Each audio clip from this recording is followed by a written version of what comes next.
ఓం నమో వెంకటేశాయ. తిరుమలకు వెళ్ళే భక్తులు వైకుంఠ ఏకాదశి దర్శనానికి డిసెంబర్ టికెట్లలోనే బుక్ చేసుకోవాలా? లేదంటే సెపరేట్‌గా వైకుంఠ ఏకాదశి టికెట్లు మళ్ళీ డిసెంబర్‌లో రిలీజ్ చేస్తారా? అనే విషయం గురించి కన్‌ఫ్యూజ్ అవుతూ ఉంటారు. ఎందుకంటే ఇది ప్రతి సంవత్సరం జరిగే విషయమే. వైకుంఠ ఏకాదశికి టీటీడీ వారు సెపరేట్‌గా ఆన్‌లైన్‌లో టికెట్లనేవి రిలీజ్ చేస్తారు. రూ. 300 టికెట్స్. అయితే ఈ నెలలో 24వ తేదీ ఉదయం 10 గంటలకు స్పెషల్ ఎంట్రీ దర్శనం రూ. 300 టికెట్లు బుక్ చేసుకునే వాళ్ళు, వైకుంఠ ఏకాదశి రోజులు ఏవైతే ఉన్నాయో, అంటే డిసెంబర్ 30వ తేదీ వైకుంఠ ఏకాదశి అయితే, జనవరి 8 వరకు ఉండే స్లాట్‌లను వాళ్ళు రూ. 300 దాంట్లో బుక్ చేసుకోలేరన్నమాట ఆ కేటగరీలో. ఆ డేట్స్ అనేవి బ్లాక్ చేయబడి ఉంటాయి. ఇది లాస్ట్ ఇయర్ గూడా మనం చూసుకుంటే, లాస్ట్ ఇయర్ స్క్రీన్‌షాట్ ఇది. లాస్ట్ ఇయర్ కూడా నేను రూ. 300 టైమ్‌లో ఇలానే జనవరి టైమ్‌లో వచ్చింది కదా! జనవరి 10వ తేదీ వైకుంఠ ఏకాదశి వచ్చింది. సో, జనవరి 10 నుంచి 19 వరకు 10 రోజుల దర్శనాలను రూ. 300 స్లాట్‌లో బ్లాక్ చేసి పెట్టారన్నమాట.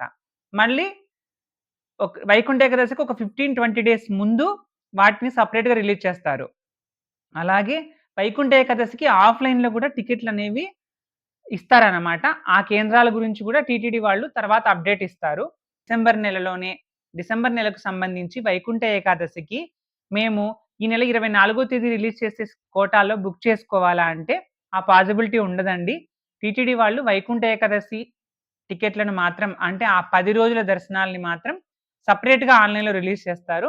అలా రిలీజ్ చేసినప్పుడు మాత్రమే మనం రూ. 300 అమౌంట్ పెట్టి వాటిని బుక్ చేసుకోవాల్సి ఉంటుంది.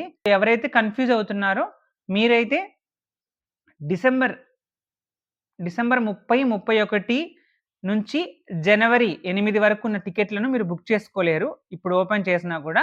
కావాలంటే మీరు ఓపెన్ చేసి ఒకసారి చెక్ చేసుకోండి. కానీ మేము కంపల్సరీ వైకుంఠ ఏకాదశికి మాత్రమే బుక్ చేసుకోవాలి అని అనుకుంటే మీరు వెయిట్ చేయండి. దానికి సెపరేట్‌గా టీటీడీ వాళ్ళు అప్డేట్ అనేది ఇస్తారు. అప్పుడు మాత్రమే మనం బుక్ చేసుకోవాల్సి ఉంటుంది. మీకు ఈ వీడియో నచ్చితే లైక్ చేసి షేర్ చేయండి.